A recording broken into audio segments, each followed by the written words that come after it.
अस्सलामुअलैकुम। मैं हूं मुदस्सिर हुसैन और आप देख रहे हैं मेरा YouTube channel education for seekers.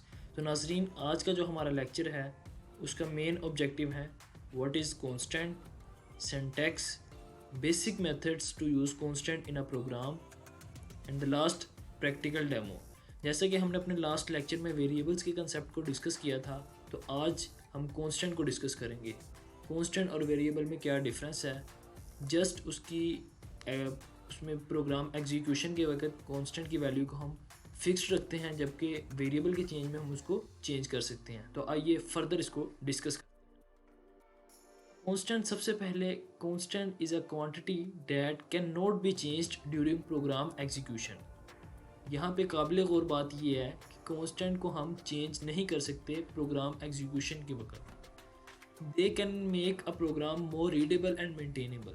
जैसा कि उसका सिंटैक्स, सिंटैक्स में आ जाता है constant keyword, then data type.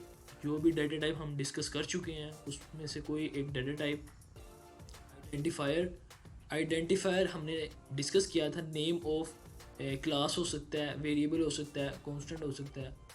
Than equal constant value, जो भी कांस्टेंट की वैल्यू हम उसमें लिखवाना चाह रहे हैं अपने आइडेंटिफायर में, वो हम यहाँ पे बता देंगे। आगे इसकी एक छोटी सी एग्जांपल है कांस्टेंट कीवर्ड, इसको रिजर्व वर्ड भी बोलते हैं। Double data type PI pi equal to 3.14।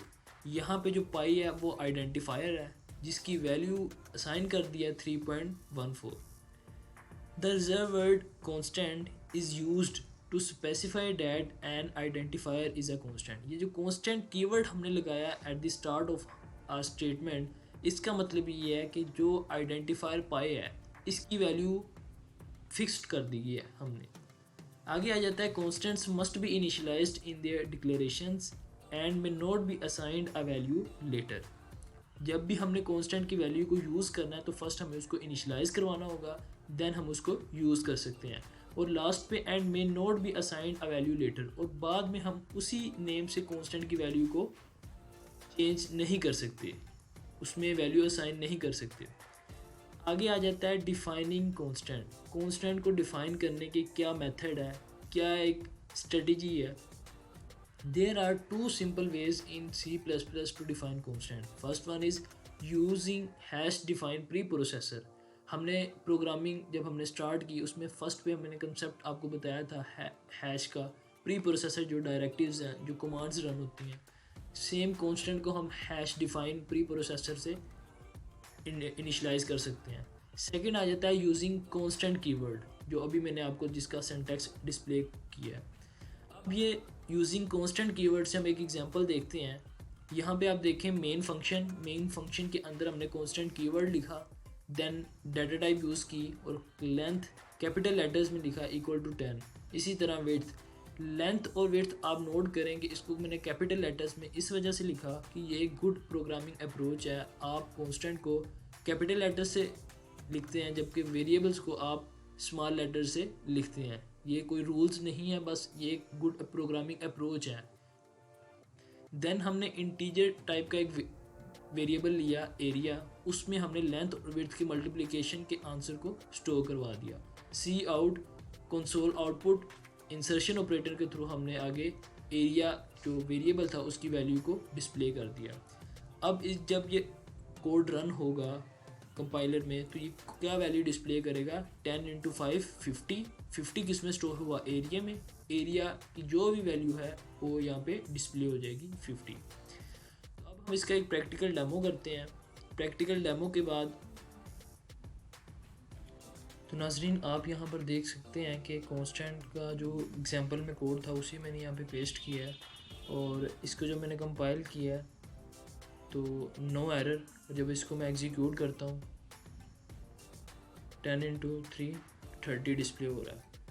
अब ये तो एग्जांपल में आपको मैं बता चुका हूँ, लेकिन यहाँ पे एक और चीज़ आपको बताता जाऊँ, वो ये कि जो ये कांस्टेंट है इनको मैं बाहर मेन फंक्शन के बाहर भी यूज़ कर सकता हूँ।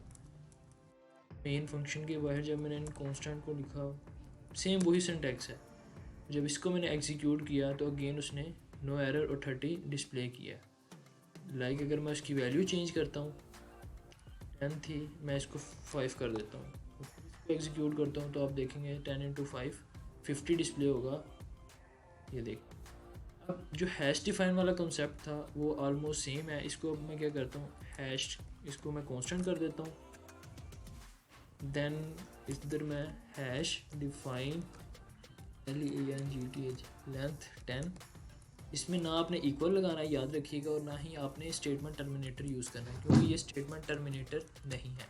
आगे अगर मैं बात करता हूँ, इसमें यहाँ पे मैंने 4 वैल्यूज़ को दी है और ना स्टेटमेंट टर्मिनेटर यूज़ किया है और ना ही इधर इक्वल का साइन यूज़ किया है। अगेन उसको मैं जब एग्जीक्यूट करता हूँ तो आप देखें 10 इंटू 4 40 डिस्प्ले हो रहा है। तो ये था बेसिक कंसेप्ट कांस्टेंट का, किस तरह उसको प्रोग्राम में यूज़ करते हैं। जैसे आप प्रोग्राम सीखते जाएंगे आगे ऐसे प्रोग्राम्स आएंगे जिसमें आप कांस्टेंट यूज़ करेंगे। सर्कल फाइंड करना, उसमें कुछ वैल्यूज़ फिक्स होती हैं, उनको बार बार डिक्लेयर करने की बजाय आप एक ही बार उसको डिफ़ाइन कर देते हैं, देन आप उसको प्रोग्राम में यूज़ करते हैं। तो अस्सलाम वालेकुम। आप देखिएगा कि हैश डिफाइन मेथड के साथ हम उसको किस तरह यूज़ करते हैं। नाज़रीन, आज के लेक्चर में हमने क्या सीखा है, कांस्टेंट के कंसेप्ट को सीखा, कांस्टेंट और वेरिएबल में क्या डिफरेंस था, method to write constant in a program, हमने प्रोग्राम के ज़रिए मेथड देखे कि हैश डिफाइन से किस तरह कांस्टेंट को यूज़ करते हैं और कांस्टेंट कीवर्ड के साथ किस तरह उसको यूज़ करते हैं, और लास्ट में how to run in a program, और हमने उसको प्रोग्राम के ज़रिए रन करके ये चीज़ सीखी है। तो अस्सलाम वालेकुम, पाकिस्तान जिंदाबाद।